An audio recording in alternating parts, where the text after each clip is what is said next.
Up to this point, we have looked at what AI image generation is and why people use it at work.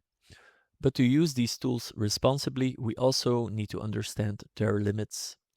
This is where many beginners make a mistake. They see that AI can create impressive images and they start assuming it is useful for every kind of visual task. But that is just simply not true.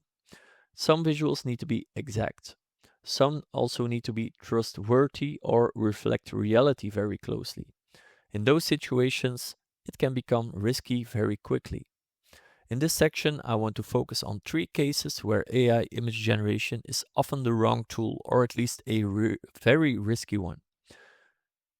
First, factually exact representations. Second, precise data visualizations. And third, exact product or service representation. In the first case, there was the case of an AI-modified conference promo photo that had quietly changed details of a woman's clothing. Her blouse appeared a bit more open than in the original, and jewelry was removed.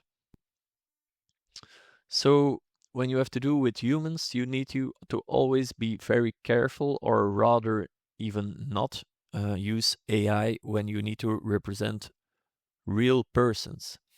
This can be for a lot of reasons.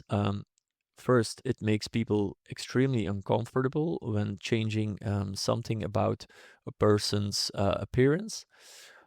Second, there are a lot of reasons not to do it. They can be ethical, but also religious reasons, etc. So be careful or just not do it.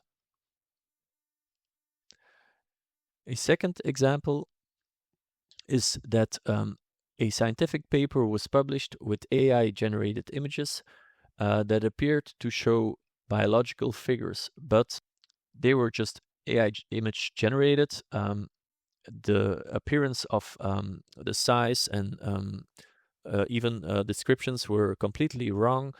The weird thing is that it initially passed a peer review and it was even published, but it quickly became retracted after heavy criticism.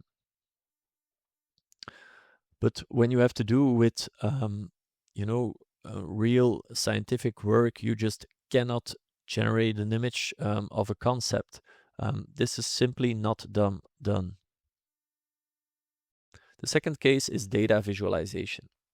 AI image tools, they can generate something that looks like a chart or an infographic, but that does not mean that it is correct. In fact, this is maybe even one of the most dangerous use cases because visual polish can make bad information look persuasive. In this case, a chart shown during a major AI launch looked convincing at first glance, but if you looked closely, the visualization was completely wrong. So the first bar shows a number of 52.8, and the second bar is more, it's 69.1, but it appears higher than the second bar. So the rule of thumb may be this: use AI to support the visual layer if needed, but build the actual chart diagram or the infographic structure in a proper tool. If accuracy matters, do not let an image model invent the visualization for you. Especially true when you work with data. The third case is exact product representation or service representation. So be very careful when using AI-generated visuals for the outside world, the clients, the stakeholders, or to show the public what a product, event, or service will look like. This example was about Willy's chocolate experience that went viral worldwide because it was advertised using polished AI-generated images. And for the record,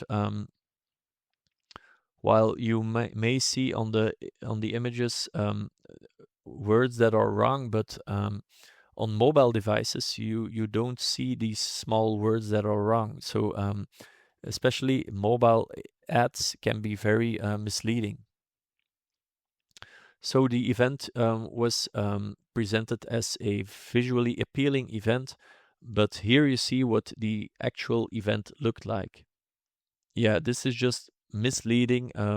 In the workplace, do not invent or create visuals of a future product or event if you do not have something that's really realistic or matching what it will look like, of course. Research has shown that people tend to rate images labeled as AI made as less valuable, less skillful, and less worthy, even when the image itself looks the same as a human made one. So this matters in communication because perceived quality is not only about appearance but also about credibility. This can make you think, should I just enhance the images I have with AI, or should I generate new ones? And this should be thought of very critical, I think, in every team or in every communications department, is when to use it and how to use it. So I hope that this chapter was useful in that process.